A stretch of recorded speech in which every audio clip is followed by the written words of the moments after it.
Porque igual una bendición ya que podamos estar juntos un día más, pues, a través de este estudio, a través de esta señal. Es tremendo, pero igual es una tremenda bendición poder compartir, una tremenda bendición en internet, en verdad. Igual nos permite estar en un lugar y al mismo tiempo estar todos juntos, así que una bendición.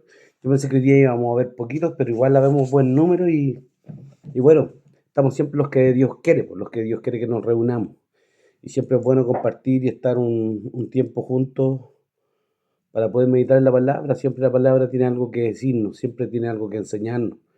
La palabra diariamente quiere hallar cabida en nosotros. Lo que decía Jesús muchas veces y les criticaba a los fariseos, a los religiosos de la época, les decía esto, les decía, mi palabra no haya cabida en vosotros. Y entonces cuando la palabra haya cabida en nosotros, es una buena señal. Quiere decir de que Dios está actuando en nosotros y nos va a bendecir porque si la palabra entra en nosotros, la palabra produce algo. La palabra no vuelve vacía. Es lo que cita Isaías. Dice que así como desciende del cielo la lluvia y riega la tierra y la hace producir y germinar, y no vuelve allá vacía, sino que hace todo para lo cual la envió y da semillas que siembra y pan al que come. Dios dijo, así será mi palabra que sale de mi boca, no volverá a mi vacía, sino que hará todo para lo cual la envíe. La palabra tiene que provocar algo en nosotros.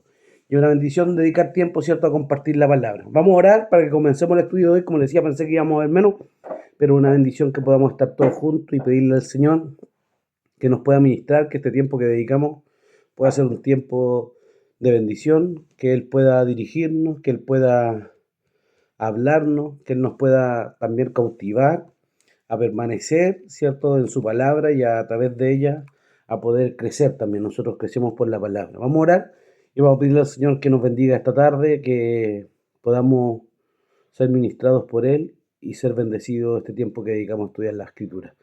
Padre, te damos gracias, Señor, por poder estar juntos. Dios mío, gracias por poder, Señor, reunirnos. Dios mío, aunque quizás estamos lejos, Señor, pero a través de esta señal podemos estar unidos y queremos estar unidos, Señor, a través de tu palabra. Creemos que tu palabra es poderosa, que tu palabra tiene mucho, Señor, que enseñarnos. Queremos que tu palabra nos resplandezca, Señor, y abra la vista, ilumine la vista de nuestro entendimiento, Dios mío, para que nos resplandezca la luz de tu palabra, Señor. Nos acercamos a tu palabra para que también de ella, Señor, pueda salir, Dios mío, quizás lo que necesitamos, quizás, Señor, la saciedad de nuestro corazón, Señor, el alimento que anhelamos, Señor, la fuerza, la debilidad, todo proviene de ti y de tu palabra, Señor. Gracias por poder estar juntos este tiempo, Señor, y que este tiempo que dedicamos tú puedas glorificarte y bendecirnos, Señor, a través de tu palabra. Dios mío, gracias por poder estar juntos. Bendice cada familia, cada hogar, cada uno de los hermanos que estamos reunidos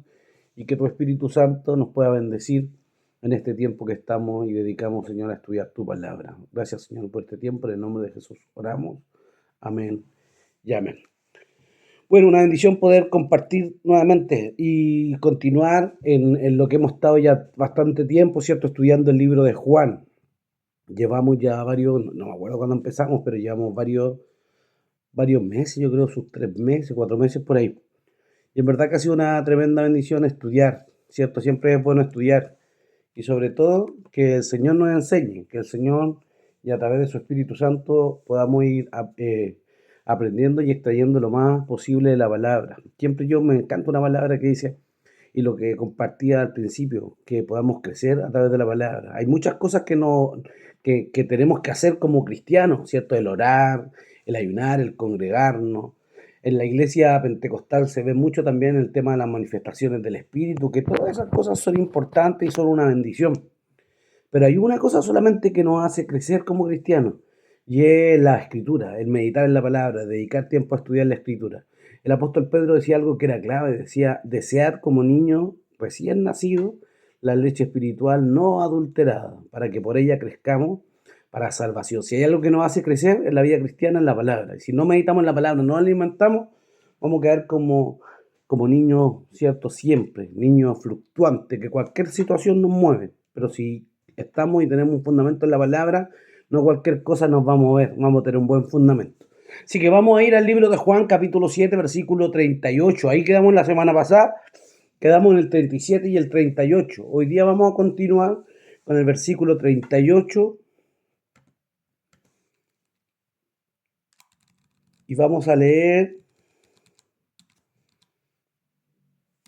el 38, el 39, vamos a leer hasta el 40 y luego un hermano puede leer hasta el 44. Un hermano que pueda leer del 38 al 40 y otro hermano que pueda leer del 41 al 44. Amén, hermano, del 38 al 40. Sí. Ya. El que cree en mí, como dice la Escritura, de su interior correrán ríos de agua viva. Esto dijo del Espíritu que habían de recibir los que creyesen en él, pues aún no había venido el Espíritu Santo, porque Jesús no había sido aún glorificado. Entonces algunos de la multitud, oyendo estas palabras, decían: verdaderamente este es el profeta. Otros decían: este es el Cristo, pero algunos decían: ¿de Galilea ha de venir el Cristo? ¿No dice la Escritura que del linaje de David y de la aldea de Belén, de donde era David, ha de venir el Cristo? Hubo entonces disensión entre la gente a causa de él, y algunos de ellos querían prenderle, pero ninguno le echó mano. Ninguno le echó mano. Es poderoso igual lo que leemos. Seguimos en el contexto de que Jesús estaba terminando la fiesta de los tabernáculos en el último gran día, cuando en el capítulo 7:37 leíamos y hablamos la semana pasada, Jesús se levanta en el último día y alza la voz y dice: el que tiene sed, venga a mí y beba, ¿cierto? El que tiene sed, si alguno tiene sed, venga a mí y beba. Y el versículo siguiente, ¿cierto? Terminando la misma, como decimos, en el contexto de que Jesús está en Jerusalén, terminando de celebrar la fiesta de los tabernáculos, y había gran algarabía porque Jesús estaba presente, porque Jesús estaba enseñando. Los fariseos por ahí mandaron a prender a Jesús, otros se preguntaban: este no es a quien están persiguiendo, este no es a quien decían que era un falso Cristo, lo habrán reconocido los de Jerusalén como el verdadero Mesías, ¿por qué habla públicamente y nadie lo apresa, nadie lo encarcela, nadie le hace nada? Entonces había todo un conflicto, había todo un alboroto porque Jesús estaba enseñando en Jerusalén.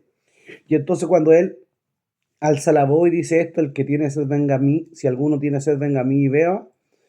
El versículo que leía, cierto, mi hermana Erika, dice: el que cree en mí, como dice la Escritura, de su interior correrán ríos de agua viva.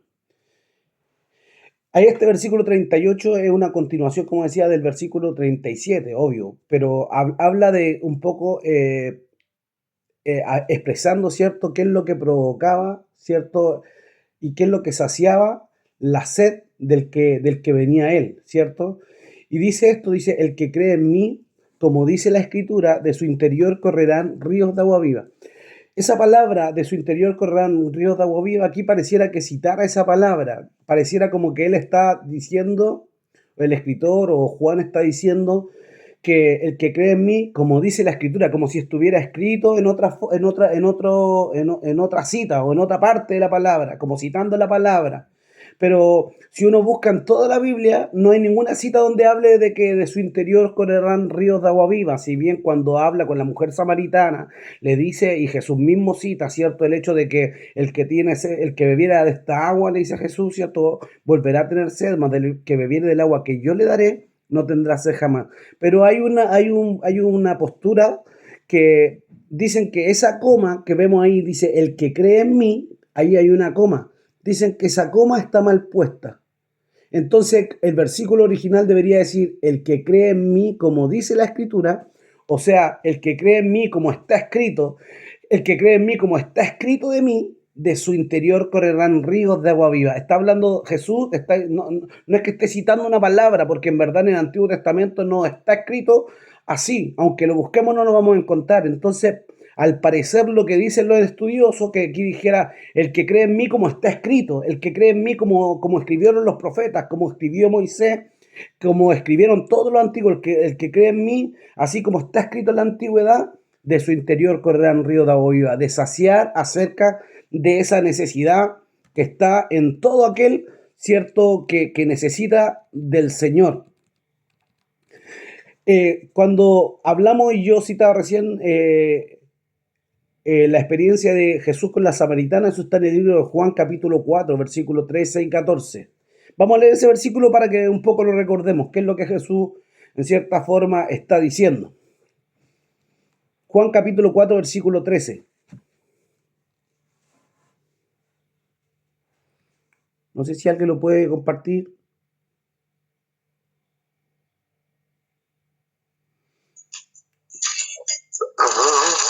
13 y 14, pastor. Respondió Jesús y le dijo: cualquiera que bebiere de esta agua volverá a tener sed, mas el que bebiere del agua que yo le daré no tendrá sed jamás, sino que el agua que yo le daré será en él una fuente de agua que salte para vida eterna. Entonces Jesús ya había hablado con la mujer samaritana acerca de un agua que no era física. Porque cuando Jesús le dice estas palabras a la samaritana, lo estudiamos al principio del estudio de Juan, ella le dice en el siguiente versículo, le dice: Señor, dame de esa agua para que yo no venga más a este pozo y no tenga que sacarla, pensando que Jesús hablaba de un agua literal. Sin embargo, Jesús le está hablando de un agua que saciaba el corazón, de un agua que saciaba el alma, de un agua espiritual. Y el siguiente versículo del capítulo 7 nos explica un poco de lo que habla Jesús, ¿cierto? Nos habla, dice que esto decía del espíritu. Entonces, cuando explica eso, está hablando de que el agua que Jesús está representando era el agua del espíritu, que saciaba el corazón necesitado, que saciaba aquel que creía en Jesús, que saciaba aquel que le abría su corazón. El que bebiera de esta agua volverá a tener sed, le dijo Jesús, pero el que bebiere del agua que yo le daré no tendrá sed jamás, sino que el agua que yo le daré será en él una fuente de agua que salte para vida eterna. Es más profundo aún, porque dice que el agua que el Señor nos dará, primero nos saciará a nosotros y después agua saltará también para saciar de nosotros a otros. No es que de nosotros provenga el agua, sino que esa agua será abundante en nuestro corazón, en nuestro interior, y será tan abundante que saldrá y vertirá o regará el corazón de otro, del corazón de otro necesitado. Entonces eso habla acerca del Espíritu. También hay una cita que habla en el libro de Isaías, capítulo 58, versículo 11, cuando habla del verdadero ayuno, cuando habla de estar en la verdadera voluntad de Dios, cuando habla de hacer lo correcto, de estar en el perfecto plan del Señor y haciendo su voluntad. Isaías 58, versículo 11, ahí da una clave de qué es lo que sucede cuando estamos y cumplimos la palabra como Dios la manda o como está escrito, como cuando hacemos la voluntad de Dios. Isaías 58, versículo 11. No sé si alguien lo tiene o lo leo yo. Yo lo tengo. Ya, Felipe. Isaías 58, 11. Jehová te pastoreará siempre y en las sequías saciará tu alma y dará vigor a tus huesos y serás como huerto de riego y como manantial de aguas cuyas aguas nunca faltan. Sí, poderoso, ¿cierto? Entonces empieza a hablar eso de que cuando estamos, porque si leemos un poquito antes, ahí empieza a hablar del verdadero ayuno y empieza en cierta forma a reprender al pueblo. Y le empieza a decir: es tal el ayuno que yo escogí, que de día el hombre aflija su alma, camine, incline su cabeza como junco, empiece que empiece, dice, y haga cama de silicia, de ceniza. Llamaréis esto de ayuno, le dice el Señor, y de agradable a Jehová. Y ahí empieza a decirle lo que verdaderamente es hacer la voluntad de Dios o hacer el ayuno correcto. Y ahí empieza a darle ciertos tips, como diríamos nosotros, de qué es lo correcto. En el versículo 6 del mismo capítulo 58 dice: ¿no es más bien el ayuno que yo escogí? Desatar las ligaduras de impiedad, soltar las cargas de opresión, dejar ir libre a los quebrantados y que rompáis todo yugo. No es que partas tu pan con el hambriento y a los hombres errantes alberguen en casa, que cuando veas al desnudo lo cubras y no te escondas de tu hermano. Cuando haga todas estas cosas, dice, entonces nacerá tu luz como el alba y tu salvación se dejará ver pronto e irá la justicia delante de ti y la gloria de Jehová será tu retaguardia. Entonces invocarás y te oirá Jehová, clamarás y él te dirá: heme aquí. Si quitares del medio de ti el yugo, el dedo amenazador y el hablar vanidad, y si dieras tu pan al hambriento y saciares al alma afligida, en las tinieblas nacerá tu luz y tu oscuridad será como el mediodía. Entonces ahí está el versículo que leía Felipe, dice, Jehová te pastoreará siempre, y en las sequías saciará tu alma y dará vigor a tus huesos, y serás como huerto de riego y como manantial de aguas, cuyas aguas nunca faltan. Los tuyos edificarán la ruina antigua, los cimientos de generación en generación levantarás y serás llamado reparador de portillo, restaurador de calzada para habitar. Habla que cuando nosotros estamos y hacemos lo correcto y cumplimos bien la palabra y hacemos bien la voluntad de Dios, no para agradar a otro, no para juzgar a otro, no para el ser visto, sino que solamente para agradar a Dios, entonces todas estas bendiciones nos siguen y el Señor sacia nuestro corazón y entonces nos da vigor. Y ahí nos hará como huerto de riego, como manantial de aguas cuyas aguas nunca faltan. Era como acerca de lo mismo que el Señor hablaba, ¿cierto? Como esos ríos de agua viva, cuando uno cree, le abre el corazón y cree fielmente en Él, esos ríos de agua viva están en el corazón del creyente. Aquí tengo una nota que yo escribí, dice, cuando habla del interior correrán ríos de agua viva, habla de la plenitud de vivir a Cristo, el vivir por Cristo y el vivir para Cristo. Entonces habla de la plenitud. Hay un versículo también que habla de eso, de acerca de la plenitud, del vivir para Cristo, y está en el libro de Filipenses capítulo 1, versículo 21. Y hay otro que está en Gálatas capítulo 2, versículo 20, que también son como bien conocidos, pero los vamos a leer los dos para que los tengamos ahí en nuestro corazón. Filipenses 1, 21 y Gálatas 2, 20.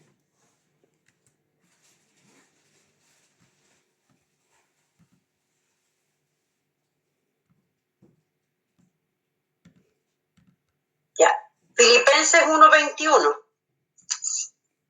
¿Sí? ¿Sí? Ya, dice. Filipenses 1:21 dice. Porque para mí el vivir es Cristo y el morir es ganancia. Sí, ese es pastora. Entonces, Ya. eso es lo que hablamos de la plenitud. Cuando Sí, estamos sí, en plenitud con el Señor, el vivir para nosotros es Cristo, el fluir de la llenura del agua, eso es lo que provoca en nosotros, el saciar nuestro corazón y que también nuestro corazón pueda emanar esos ríos de agua viva, habla de que para nosotros entonces el vivir es Cristo y también el morir es ganancia. Y Gálatas 2:20. Yo lo tengo aquí, hermano. En Gálatas 2:20 dice, con Cristo estoy juntamente crucificado, y ya no vivo yo, mas vive Cristo en mí. Y lo que ahora vivo en la carne, lo vivo en la fe del Hijo de Dios, el cual me amó y se entregó a sí mismo por mí. Amén. Entonces para nosotros, cuando hemos venido, cuando le hemos abierto nuestro corazón, hemos creído en Él y Él ha saciado nuestro interior, podemos decir esto, estoy con Cristo juntamente crucificado. Y ya no vivo yo, ¿cierto? Ya no vivimos nosotros, sino que el agua fluye de nosotros también. Vive Cristo en nosotros. Esa agua que fluye de nosotros es Cristo en nosotros. Y lo que ahora vivo en la carne, lo vivo en la fe del Hijo de Dios. Lo que vivo ahora humanamente, lo que vivo ahora carnalmente, lo vivo carnalmente, pero creyendo en el Hijo de Dios, creyendo, ¿cierto?, en el Hijo de Dios, el cual nos amó y se entregó a sí mismo por nosotros. Entonces, los méritos todos son de Cristo, del Mesías, del Señor, del Hijo. Y a través de esto nosotros podemos vivir para Él. Si no tenemos el agua abundante, si no ha saciado nuestro corazón, si no ha saciado nuestro interior y no tenemos esos ríos de agua viva en nosotros, no podemos decir eso. Para mí el vivir es Cristo y el morir es ganancia. No podemos decir eso. Y tampoco podemos decir con Cristo estoy juntamente crucificado. ¿Por qué? Porque vivimos una vida humana, ¿cierto? Pero cuando estamos llenos de Dios podemos decir eso, como lo decía Pablo, ¿cierto? Que estaba lleno del Espíritu Santo. Volvemos al libro de Juan capítulo 7, analizamos el versículo 39, Juan 7:39. Dice, es como lo que comentábamos, explica un poco el versículo 38. Esto dijo del Espíritu que habían de recibir los que creyesen en Él. ¿Cierto? El agua viva. ¿A qué se refería con el agua viva? Se refería al Espíritu Santo que iba a ser derramado, ¿cierto?, en los que creyesen en Él. Pues aún no había venido el Espíritu Santo porque Jesús aún no había sido glorificado. Ahí explica, como decimos, el, el versículo anterior y nos da un poco la señal. ¿Qué es lo que era esa agua viva? ¿Qué es lo que es agua que salta para la vida eterna? ¿Qué es esa agua que fluye de aquel que cree en él? Esa agua del Espíritu Santo. Y aunque aún los creyentes no lo recibían, es una promesa y una de las promesas que Jesús, ¿cierto?, le estaba hablando, ¿cierto? El que cree en mí, como dice la Escritura, de su interior correrán ríos de agua viva. Esto es el Espíritu que estaba siendo anunciado por Jesús y en muchas citas también él lo anunció. Pero vamos a hablar un poco del Espíritu Santo, porque si bien nosotros tenemos claro, ¿cierto?, que el Espíritu Santo vino en la fiesta de Pentecostés y que nos ungió y que está en nosotros, el Espíritu Santo en el Antiguo Testamento igual no estaba sobre todos, por eso era tan importante, ¿cierto? Y fue tan importante el derramamiento del Espíritu y tan importante el anuncio que Jesús hace cuando les decía a sus discípulos que era necesario que Él se fuera. Es necesario que yo me vaya, decía Jesús, porque cuando me vaya os enviaré otro consolador, hablando acerca del Espíritu. Cuando Juan lo ve también dice, detrás de mí viene uno del cual no soy digno de desatar el calzado, la correa de su calzado. Él os bautizará con Espíritu Santo y fuego dentro de no muchos días. Entonces, él estaba anunciando que era necesario que él partiera para que enviara el Espíritu Santo. Pero ¿por qué era tan importante el Espíritu Santo? Porque en el Antiguo Testamento no todos tenían el Espíritu Santo, no todos eran ungidos con el Espíritu Santo. El Espíritu Santo estaba, pero ungía solamente a ciertos personajes, con cierta, como diríamos, con ciertas funciones, con ciertas tareas específicas. Estaba sobre los profetas, sobre los sacerdotes, estuvo sobre los jueces y estuvo sobre ciertos personajes que se movieron en fe o tuvieron un rol importante en la historia. Entonces, ¿qué es lo que hacía Dios? Levantaba un libertador, lo ungía con su espíritu y éste podía desarrollar una tarea sobrenatural. Pero el Espíritu Santo no estaba sobre todo, el Espíritu Santo era escaso. Pero desde el principio, desde el comienzo, empezó a ser profetizado y anunciado que iba a venir un derramamiento del Espíritu sobre todo. Y eso lo podemos ver en el libro de Números, capítulo 11, versículo 27, fue una de las primeras anuncios acerca del Espíritu Santo. No vamos a hablar tanto del Espíritu Santo porque podríamos hacer un estudio completo, un día completo, a hablar, ¿cierto?, de la manifestación del Espíritu, de sus promesas o de todo lo que influye o todo lo que es el Espíritu Santo. Si podemos, de hecho, el Espíritu Santo lo hemos compartido en otro estudio. El Espíritu Santo es Dios mismo, entonces tiene un carácter, tiene un pensamiento, tiene una particularidad y, como diríamos, tendríamos que hablar todo un estudio acerca de él. Pero vamos a tocar ciertas citas que anunciaban, ¿cierto?, un derramamiento del Espíritu de forma masiva. Números capítulo 11, versículo 27.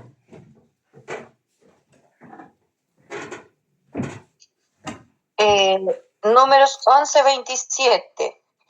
Y corrió un joven y dio aviso a Moisés y dijo, Eldad y Medad profetizan en el campamento. Siga leyendo hasta el 29, hermana Erika, por favor. Ya. Entonces respondió Josué, hijo de Nun, ayudante de Moisés, uno de sus jóvenes, y dijo, Señor mío Moisés, impídelos. Y Moisés le respondió, ¿tienes tus celos por mí? Ojalá todo el pueblo de Jehová fuese profeta, y que Jehová pusiere su espíritu sobre ellos. Amén. Aquí pasa algo importante, porque Dios vio que Moisés estaba sobrecargado, tenía la tarea de llevar a todo el pueblo, dirigir a todos, los problemas de todos venían sobre él tenía que ser juez, tenía que ser líder, tenía que ser profeta, tenía, como diríamos, que hacerlas todas. Entonces llega un momento donde el líder se cansa y dice que Dios saca del espíritu que estaba en Moisés, así dice la Escritura, Dios saca del espíritu que estaba en Moisés y lo puso en 70 varones, Y entonces dice que cuando el Espíritu vino sobre estos 70, algunos empezaron a profetizar, y acá da el nombre de dos, dice, y Eldad y Medad profetizaban o profetizan en el campamento. Cuando vio Josué, que era como cercano, que era el ayudante, el íntimo de Moisés, cuando vio esto Josué se horrorizó. Dice, entonces Josué respondió y dijo, entonces respondió Josué, hijo de Nun, ayudante de Moisés, uno de sus jóvenes, y dijo, Señor mío Moisés, impídelos, O sea, impídeles que profeticen, impídeles que hagan lo mismo que tú, impídeles que empiecen a profetizar. Pero aquí Moisés, yo creo que diríamos, se manda un mensaje o una enseñanza que es profética. Y dice, Moisés responde, y Moisés le respondió, ¿tienes tú, Josué, celos por mí? ¿Acaso tú estás celoso en mi lugar?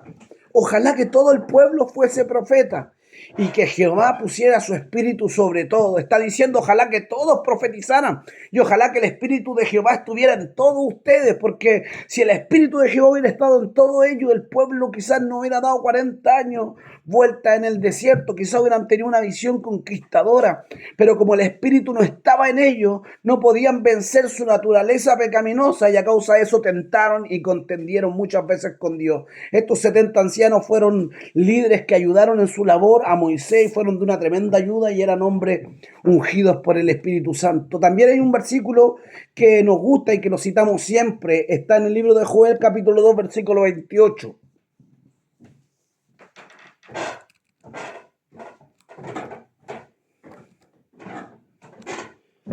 ...28 hasta el 29.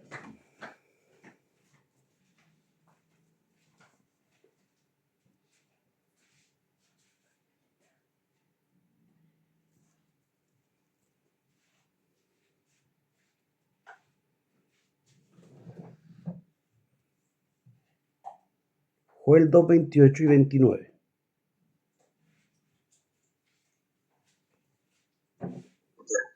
Joel 2, 28 y 29. Después de esto derramaré mi espíritu sobre toda carne, y profetizarán vuestros hijos y vuestras hijas. Vuestros ancianos soñarán sueños, y vuestros jóvenes verán visiones. Y también sobre los siervos y sobre las siervas derramaré mi espíritu en aquellos días. Amén, ¿cierto? Es una de las promesas más certeras del derramamiento del Espíritu Santo. ¿Cierto, Joel? Aquí en el capítulo 2, versículo 28, después de haber anunciado que iba a restaurar la nación de Israel, que iba a reconstruirlo después del proceso de su quebranto, habla y dice, después de esto derramaré mi espíritu sobre toda carne, y profetizarán vuestros hijos y vuestras hijas, vuestros ancianos soñarán sueños, y vuestros jóvenes verán visiones, y también sobre los siervos y sobre las siervas derramaré mi espíritu en aquellos días. Entonces, lo que habla aquí, lo que está anunciando el profeta era que el Espíritu iba a venir sin medida sobre los niños, sobre los ancianos, sobre los jóvenes y aún sobre los siervos y sobre las siervas. Hay uno, de repente en la iglesia pentecostal se escucha que cuando habla de siervos están hablando de ungidos, de pastores. Cuando habla de siervo y sierva está hablando de los esclavos. Y lo que está diciendo aquí, hasta los esclavos recibirán el Espíritu, hasta los esclavos que crean, derramaré mi espíritu en aquellos días. Estaba diciendo el Señor que el Espíritu vendría sobre todo aquel que creyera en Él, sobre todo aquel que le recibiera, sobre todo aquel que le abriera su corazón. El Espíritu vendría sin medida, no solo sobre el profeta, no solo sobre el sacerdote, no solo sobre el juez, no solo sobre el rey, sino que el Espíritu vendría sobre todo aquel que le abriera su corazón. También está, esto lo anuncia Jesús en el capítulo 14 de Juan, capítulo 14, versículo 17.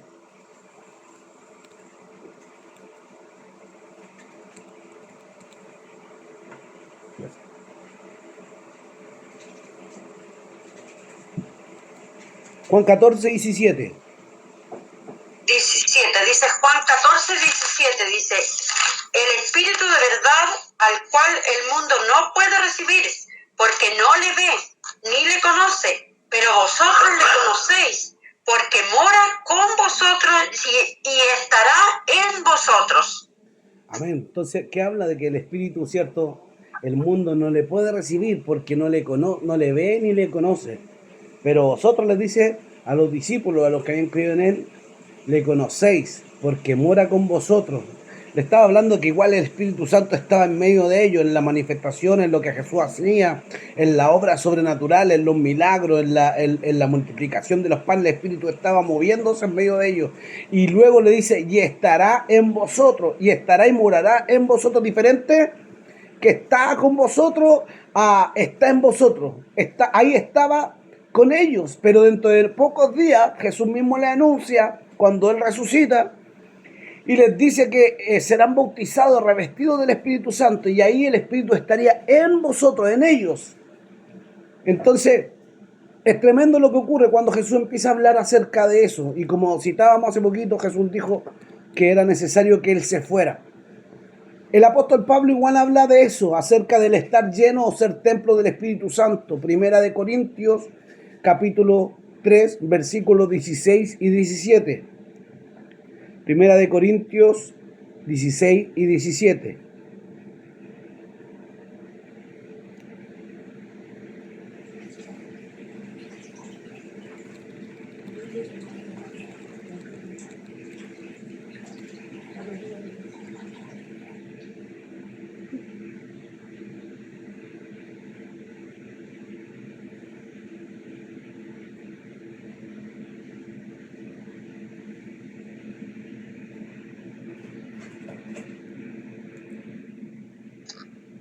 Corintios 3, 16, 17.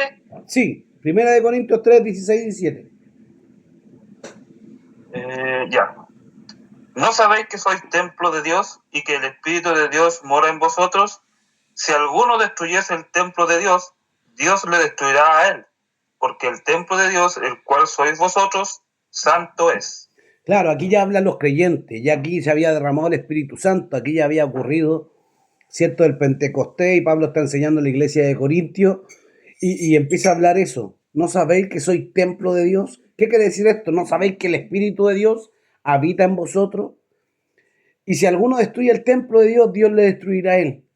Pero porque el templo de Dios, el cual sois vosotros, es santo. Igual hablaba, yo creo que en cierta forma, de la persecución. Primera de Corintios capítulo 6 versículo 19 también habla acerca de eso. Yo lo leo, dice: ¿o ignoráis que vuestros cuerpos es templo del Espíritu Santo, el cual está en vosotros, el cual tenéis de Dios, y que sois vosotros, porque habéis sido comprado por precio? Glorificad pues a Dios en vuestros cuerpos y en vuestro espíritu, los cuales son de Dios. Entonces, ¿qué es lo que habla? Que el Espíritu Santo vino en nosotros. ¿Por qué? Porque fuimos comprados por precio. ¿Y cuál fue el precio que pagaron por nosotros? No fue oro, no fue plata, no fueron piedras preciosas, como dicen los profetas, fue la sangre del Mesías, fue la sangre del Cristo, como decía el versículo del capítulo 7, el versículo 39, ¿cierto? Decía que el Espíritu vino, el Espíritu dice, pues aún no ha venido el Espíritu porque Jesús no había sido glorificado. Cuando habla de ser glorificado, habla de que aún Jesucristo no había padecido, no había sufrido, no había sido, cierto, muerto, y al mismo tiempo no había sido resucitado, entonces no había sido glorificado, pero habla de que fuimos comprados por precio, y por eso el Espíritu había podido habitar en nosotros, por el precio que el Señor pagó por nosotros, haciéndonos justo, habiéndonos justificado, habiéndonos santificado a través de su muerte. Romanos 8, 9 también habla de eso. Dice, mas vosotros no vivís según la carne. Romanos 8, 9. Mas vosotros no vivís según la carne, sino según el Espíritu. Si es que el Espíritu de Dios mora en vosotros. Y si alguno no tiene el Espíritu de Cristo, no es de él. Este versículo es como bien confrontacional. Pero habla de eso, de que nosotros cuando tenemos el Espíritu no podemos vivir conforme a la carne, sino que vivimos según el Espíritu. Y si es que el Espíritu de Dios mora en vosotros, dice, en nosotros. Y si alguno no tiene el Espíritu de Cristo, no es de él. En otro versículo habla esto, dice que si vivimos conforme a la carne, moriremos. Pero dice, pero si por el Espíritu hacéis morir la obra de la carne, viviréis. Si somos llenos del Espíritu, podemos vencer nuestra carne, podemos vencer nuestra naturaleza, porque el Espíritu de Dios mora en nosotros. Como hablábamos del pueblo de Israel, una y otra vez pecaron. ¿Por qué? Porque quizá el Espíritu andaba en medio de ellos, guardándole, proveyéndoles, librándolos de las situaciones extremas que vivían, pero el Espíritu no estaba habitando en ellos. Por lo tanto, tenían una conducta de esclavo, tenían una mentalidad de esclavo, tenían una conducta de gente rebelde. Eran, como diríamos nosotros, eran guiados por la carne, por su naturaleza. Y esta carne se opone a las cosas de Dios porque dice que no puede agradar a Dios. ¿Cierto? El andar en la carne, el que anda conforme a la carne, no puede agradar a Dios. pero el que vive conforme al Espíritu, éste puede caminar con él. Amén. Entonces, hay un comentario que leemos acá. Dice, Juan cierra sus palabras afirmando que el Espíritu Santo sería dado a los creyentes después de que Jesús fuese glorificado. En el Evangelio, el término no se refiere exclusivamente a la ascensión, sino que comprende también la obra de la cruz y el proceso de la pasión, desde la entrada en la ciudad de Jerusalén cabalgando sobre un asno. No cabe duda que la muerte de Cristo es la antesala del Pentecostés, de modo que Juan se refiere a ella como algo glorioso y no como algo ignominioso. La misma idea considera Pablo en el libro de Gálatas 6:14. Gálatas capítulo 6, versículo 14.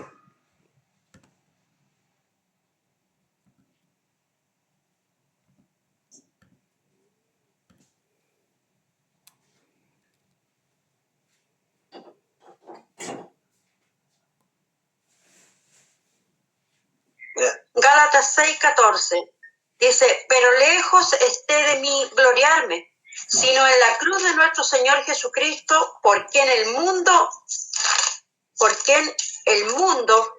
me es crucificado a mí y yo al mundo. Amén. Entonces, ¿qué es lo que habla? Lejos esté de mí, decía el apóstol Pablo, gloriarme de cualquier cosa. Si de algo me voy a gloriar, es de la cruz de Cristo. Y por la cruz de Cristo el mundo está crucificado para mí. Y yo también estoy crucificado para el mundo. Eso es lo que dice el apóstol Pablo. O sea, si en algo podemos gloriarnos, si algo podemos jactarnos, es de la cruz de Cristo, es del sacrificio de Él. Y a través de su sacrificio podemos ver que, como dice ahí el capítulo 7:39, a través de la glorificación del Señor, a través de su sacrificio, Él pudo derramar el Espíritu sin medida. Y cuando Jesús asciende, ahí en el libro de Hechos, cierto, capítulo 1, versículo 8, cuando habla y desciende y le dice que se queden juntos, que estén ahí unánimes, porque serían llenos del Espíritu dentro de no muchos días. ¿Y qué es lo que ocurre? Dice que cuando estaban todos ahí en la fiesta de Pentecostés, ¿cierto? En la fiesta de las cosechas, dice que estaban en el aposento alto como 120, y de repente dice que vino como un estruendo. Mire, vamos, leamos esa cita, Hechos capítulo 2.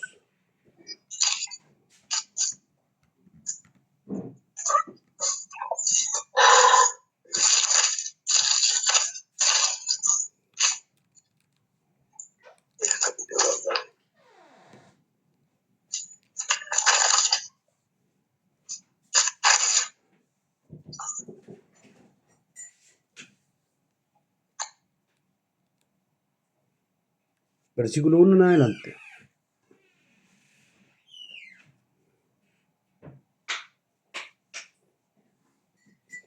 Dice, cuando llegó el día de Pentecostés, estaban todos unánimes, juntos, y de repente vino del cielo un estruendo, como de un viento recio que soplaba, el cual llenó toda la casa donde estaban sentados, y se le aparecieron lenguas repartidas como de fuego, asentándose sobre cada uno de ellos, y fueron todos llenos del Espíritu Santo, y comenzaron a hablar en otras lenguas según el Espíritu les daba que hablasen. Moraban entonces en Jerusalén varones piadosos de todas las naciones bajo el cielo. Y hecho este estruendo, se juntó la multitud y estaban confusos, porque cada uno les oía hablar en su propia lengua, y estaban atónitos y maravillados, diciendo, mirad, ¿no son todos estos galileos los que hablan? ¿Cómo pues le oímos hablar nosotros, cada uno en nuestra lengua en la que hemos nacido? Entonces, ¿qué es lo que dice aquí? Que ocurre un tremendo estruendo cuando estaban en el aposento alto, estaban sentados, estaban orando, estaban buscando la presencia de Dios. Jesús había ascendido, y después de 10 días de haber ascendido, de haberle dado la instrucción de que se quedaran juntos, dice que ocurre este tremendo suceso, se derrama el Espíritu y fueron todos llenos del Espíritu Santo. Los 120 que estaban ahí fueron llenos, estaban en el aposento. Yo creo que ellos descendieron. Fue tanto el estruendo que ocurrió que todo Jerusalén fue conmovido, y como era una fiesta, ¿cierto? La fiesta de las cosechas, como estaba todo Jerusalén, igual como en la fiesta de los tabernáculos, estaba lleno de gente. Cuando ellos empezaron a hablar en otras lenguas, la gente se maravillaba. Cada uno le escuchaba hablar grandezas, maravillas de Dios en su idioma, en sus lenguas, y cada uno, ¿cierto?, le escuchaba a unos, dicen los estudiosos que unos profetizaban, otros citaban la palabra con denuedo, estaban todos llenos del Espíritu Santo, y dice que fue un tremendo mover que se desató ahí en el tiempo de la iglesia primitiva, en la fiesta de Pentecostés. Cuando vienen los religiosos y se dan cuenta que sucede esto, ¿qué es lo que dicen? Estos están llenos de mosto, están borrachos. Y dice que ahí se levanta Pedro y empieza a dar un sermón. Dice, no, estos no están llenos de mosto, estos no están embriagados, por cuanto en la hora como dice, en la hora novena.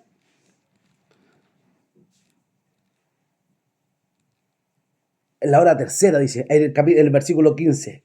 Estos no están ebrios como vosotros suponéis, porque es la hora tercera. El versículo 16 dice, mas todo esto es lo dicho por el profeta Joel, lo que leíamos acerca de un instante, o hace unos minutos. Esto es lo que anunció el profeta Joel. Este es el cumplimiento de la profecía, esto es lo que el rabino Jesús nos enseñó, esto es lo que el Señor mismo nos anunció. Se ha cumplido la escritura y dice que Pedro le citó la escritura como quien tuviese una tremenda sabiduría, un tremendo conocimiento. ¿Sabe por qué? Porque estaba lleno del Espíritu Santo. Si había algo que transformó a esta iglesia primitiva, que estuvieron dispuestos a ir a la muerte, que estuvieron dispuestos a sufrir, que estuvieron dispuestos a ser lapidados, a ser crucificados, a ser muertos, fue la llenura del Espíritu Santo. Y dice que cuando él terminó el mensaje, 5.000 judíos se convirtieron. Entonces, tremendo lo que sucedió. Y es lo que Jesús mismo hablaba en el libro de Juan. El río de agua viva saltaba, vertía en ellos. Y estuvieron a tal punto dispuestos y fueron de tal manera impactados por el Espíritu Santo que estuvieron dispuestos todos ellos, los de la iglesia primitiva, a dispuestos a entregar su vida por el Señor. Si ellos no hubieran tenido estas vivencias, si ellos no hubieran visto a Jesús resucitado, si ellos no hubieran visto los milagros de Jesús, no hubieran estado dispuestos a ir a la cruz, no hubieran estado dispuestos a sufrir muertes tan terribles como las que ellos sufrieron. Porque hay un dicho que alguien dijo por ahí, cualquiera vive por una mentira, pero nadie muere por una mentira. Si es que ellos no hubieran visto a Jesús crucificado y resucitado, ellos no hubieran estado dispuestos a morir por él. Sin embargo, fue tanto lo que ellos pudieron evidenciar, lo que ellos pudieron ver, cómo él fue a la cruz, cómo él sufrió, cómo él padeció y cómo resucitó. Y más aún el ver el cumplimiento de la profecía de tantos años en ellos, ¿cierto? Y ver el Espíritu, la llenura del Espíritu, esto los llevó a vivir algo sobrenatural y al revolucionar completamente la nación de Israel y el mundo completo con la palabra. Ellos fueron revolucionados y pudieron ser llenos del Espíritu y a través del Espíritu pudieron llevar el mensaje tal y como les dijo Jesús hasta lo último de la tierra. Y pasaron por tiempos terribles, la persecución, la muerte de Esteban y todo el tiempo que tuvieron que huir, ¿cierto? Juntarse en las catacumbas, pero todo eso lo sufrieron. ¿Por qué? Porque estaban llenos del Espíritu Santo.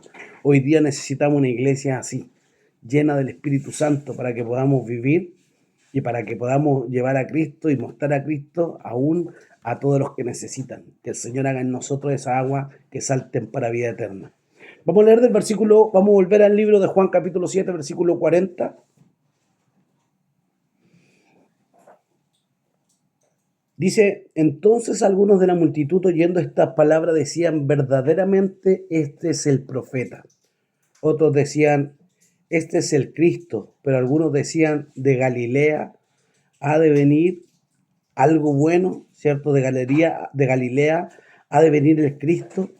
¿Qué es lo que habla aquí? Dice que ellos al ver cómo Jesús, ¿cierto? O al escuchar el mensaje de Jesús, ellos al escuchar las palabras de Jesús empiezan a reconocer, ¿cierto? Empiezan a reconocer de que efectivamente Él era el Cristo, Él era el profeta. ¿Y por qué hablan del profeta? Porque la Escritura había anunciado, de hecho Moisés había anunciado de que Dios enviaría un profeta, ¿cierto? Este sería el Mesías, el ungido. Eso está en el libro de Deuteronomio capítulo 18, versículo 15.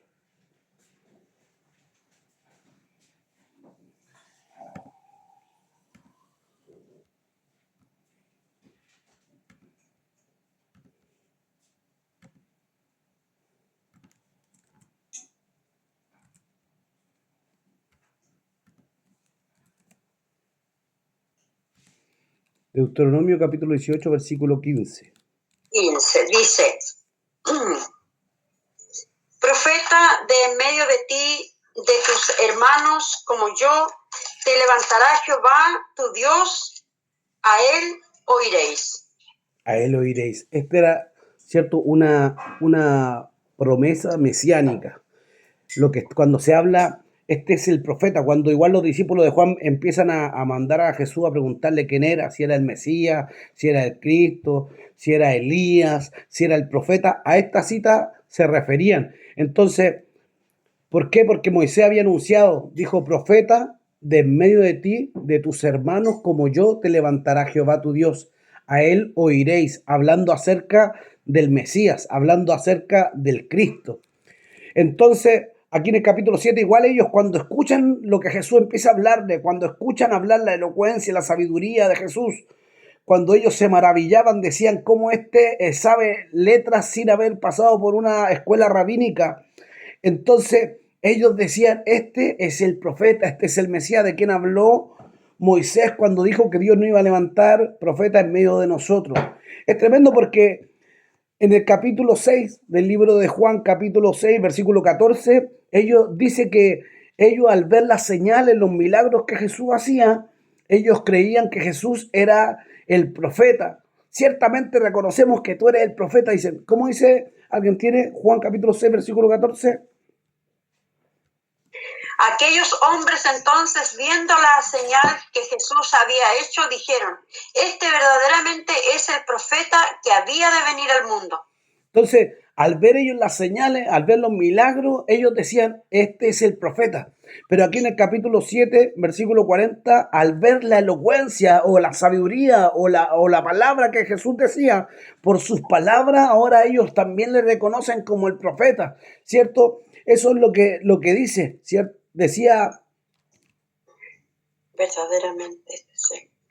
Claro, verdaderamente este es el profeta. Entonces algunos de la multitud, oyendo estas palabras, decían, verdaderamente es el profeta. Al ver cómo hablaba, al ver lo que les enseñaba, al ver lo que les decía, ellos se maravillaban y decían, verdaderamente este es el que esperamos. Como que quedaban sorprendidos de la elocuencia, de la sabiduría que Jesús hablaba, ¿cierto? Pero luego dicen, pero el Cristo habrá de venir de Galilea, habrá de venir de Nazaret, donde nació este. Y hay un versículo que es clave, está en el libro de Mateo, capítulo 2, versículo 23. Mateo 2, 23. Mateo 2, 23. ¿Lo leo? Sí, ¿cómo dice Felipe? Y vino y habitó en la ciudad que se llama Nazaret, para que se cumpliese lo que fue dicho por los profetas, que habría de ser llamado Nazareno. ¿Cierto? Entonces dice que ahí habla de que José y María huyeron de Belén y llegaron y se establecieron en Nazaret, para que se cumpliese lo dicho, ¿cierto?, por los profetas, que le llamarían o le darían por nombre Nazareno. Pero también hay un versículo que habla cuando viene Tomás, o no es Tomás, cuando, espéreme, vamos a buscar la cita.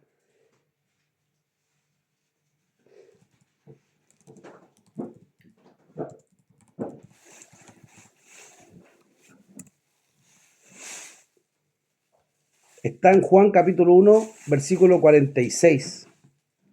Natanael. Juan 1, 46.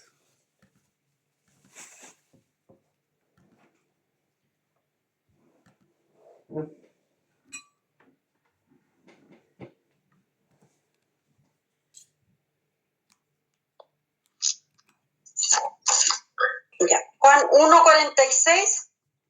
Si puede leer de 45, pastora, Ya. por favor. Felipe halló a Natanael y le dijo, hemos hallado a aquel de quien escribió Moisés en la ley, así como los profetas, a Jesús, el hijo de José de Nazaret. Natanael le dijo, ¿de Nazaret pues puede salir algo bueno? Le dijo Felipe, ven y ve. Siga leyendo, pastora, el 47. Cuando Jesús vio a Natanael que se le acercaba, dijo de él: he aquí un verdadero israelita, en quien no hay engaño. Le dijo Natanael: ¿de dónde me conoces? Respondió Jesús y le dijo: antes que Felipe te llamara, cuando estabas debajo de la higuera, te vi. Respondió Natanael y le dijo: Rabí, tú eres el Hijo de Dios, tú eres el Rey de Israel. Amén. Jesús le dijo, porque te dije, te vi debajo de la higuera, ¿crees? Cosas mayores que estas verás. Y le dijo, de cierto os digo, que de aquí en adelante veréis el cielo abierto y a los ángeles de Dios que suben y descienden sobre el Hijo del Hombre. Entonces, pasa algo aquí en el capítulo 7, versículo 41. Dice que ellos empiezan a decir, pero ¿cómo si el profeta o el Mesías no venía de Nazaret? No venía... No, ¿qué es lo que decía la Escritura? Que tenía que nacer de Belén, que tenía que ser de la ciudad de David, que tenía que venir de Judá, ¿cierto? No de Nazaret, no de Galilea.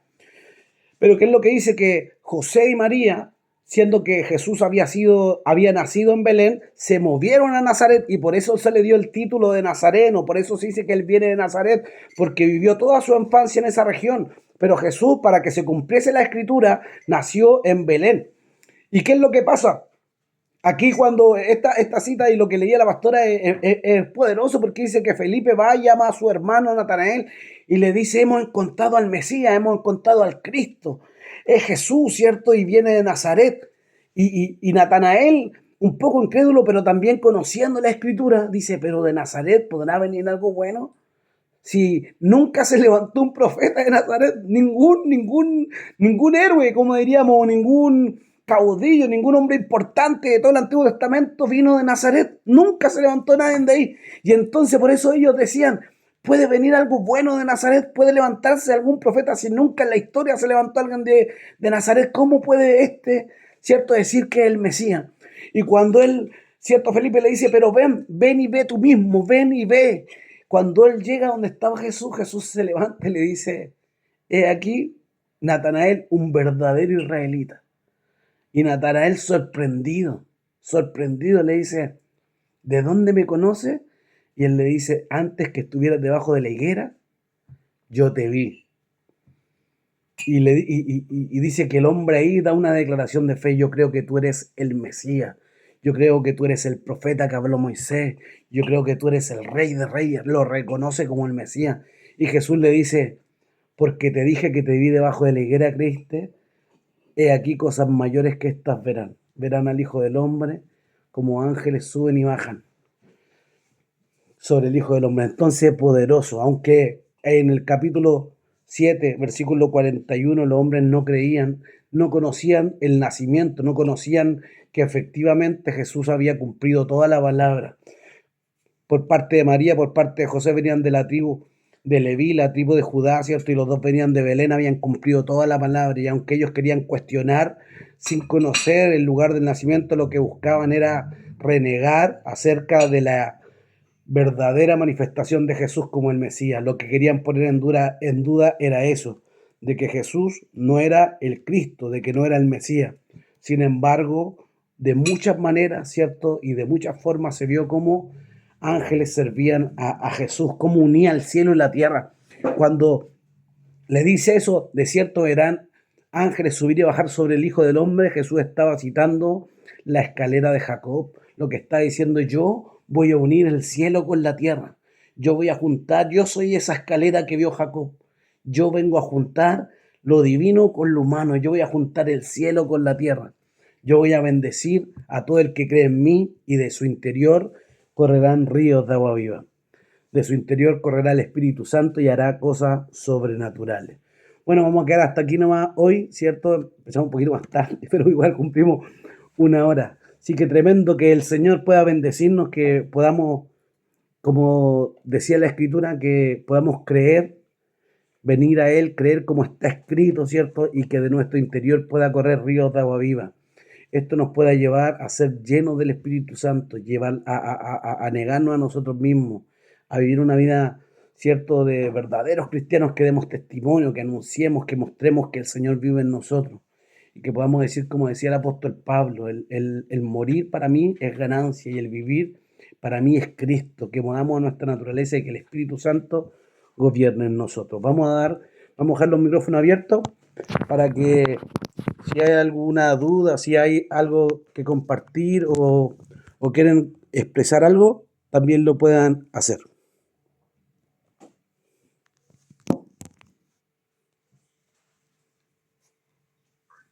Bueno, agradecer a Dios porque la verdad es que es muy importante lo que estábamos estudiando, como todos los estudios que hemos hecho, tanto martes como jueves, pero me llamó la atención vivir etapas en el que cuando usted nombraba en el mundo pentecostal se le dio mucho énfasis a esta llenura del Espíritu, pero dejamos de lado algo tan importante que fue el estudiar, llevar esto paralelamente.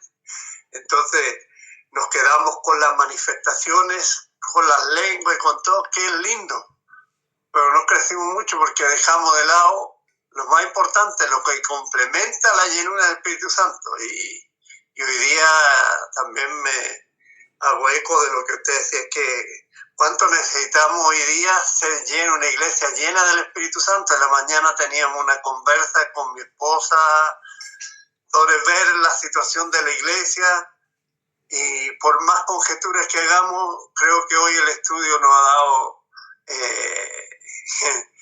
la clave. No es que lo que hagamos, ni las fórmulas, cómo hacer crecer la iglesia, sino una iglesia llena del Espíritu hará que esta agua, como dice, que va a fluir de nuestro interior, contamine y sacie la sed de otros. Así que me llama la atención. Y otro punto, que cuando una persona está llena del Espíritu Santo o está en el Espíritu, no le interesa si Dios, o no está preocupado si Dios está levantando a otro en la iglesia. En el caso me llama la atención de Josué cuando le dice a Moisés, párale el carro, ¿cómo van a estar profetizando si tú eres el líder acá? Pues, entonces, Moisés, a lo mejor en la posición de que hay hoy día dentro de la iglesia, como pastor le diría, sí, yo soy el pastor, yo le decía, ustedes no pueden estar haciendo esto acá, no pueden profetizar. Aquí el profeta mayor no, él le dijo, no está usando el vocabulario nuestro ni ahí con que nosotros, sino ojalá todos profetizaran. Entonces, qué importante es sentirse que necesitamos volver a ser llenos del Espíritu. Dirían nuestras preocupaciones que tenemos. Uno está preocupado por la enfermedad, otro por la economía, otro por otras cosas. Y si vemos a la iglesia primitiva, tenían las mismas preocupaciones nuestras y más encima la persecución, pero sin embargo, como dijo usted, estaban dispuestos a morir por Cristo, porque el agua que fluía para eso le impulsaba a ellos. Así que muy bueno lo que la palabra de Dios nos enseñaba hoy. Amén, pastor, amén, importante, ¿cierto? Importante lo que compartíamos. Yo me imagino que lo que tienen que haber vivido los primitivos era terrible. Juntarse ahí en las catacumbas, andar oculto, no poder hablar, testificar. El bautizarse era como firmar una condena de muerte. Pero sin embargo, por la llenura del Espíritu, lo que habían vivido, lo que habían visto, no podemos dejar de decir lo que hemos visto y oído, decían. Entonces, tremendo. No sé si hay alguien más que quiera compartir algo, alguien que quiera igual expresar en estos minutos que nos quedan.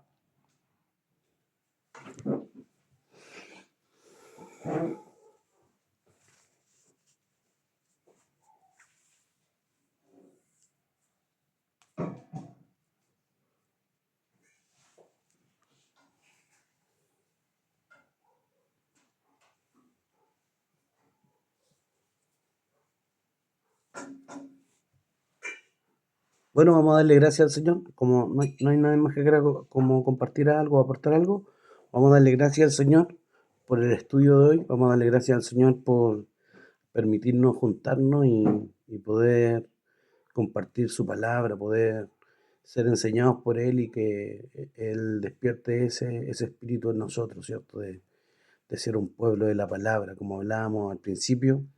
Cuando ellos vivían el verdadero ayuno, entonces las tinieblas nacerá tu luz y tu oscuridad será como el mediodía. Jehová te pastoreará siempre y en la sequía saciará tu alma. Que Dios nos permita vivir eso, lo genuino, lo real, la llenura.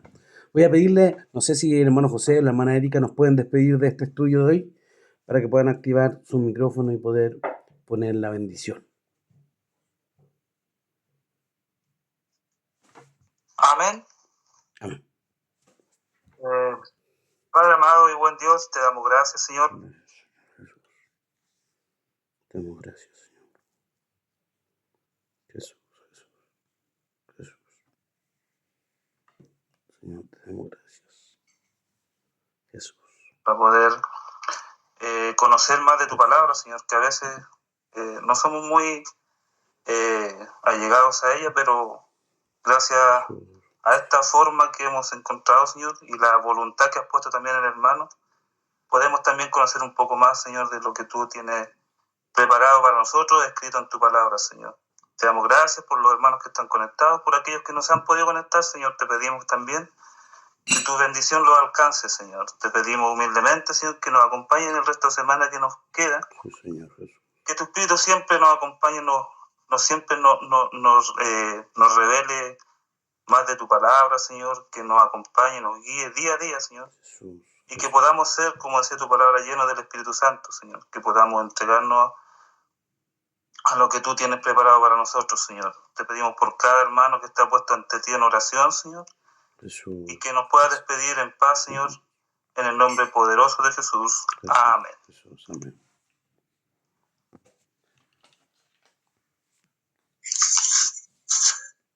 Amén, que Dios le bendiga mucho, Dios bendiga, ¿cierto?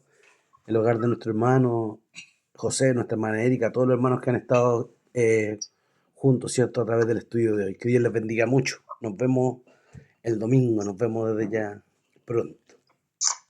Bendiciones para Dios les todos. bendiga mucho, Dios les bendiga mucho. Chao Felipe, Dios te bendiga. Saludos.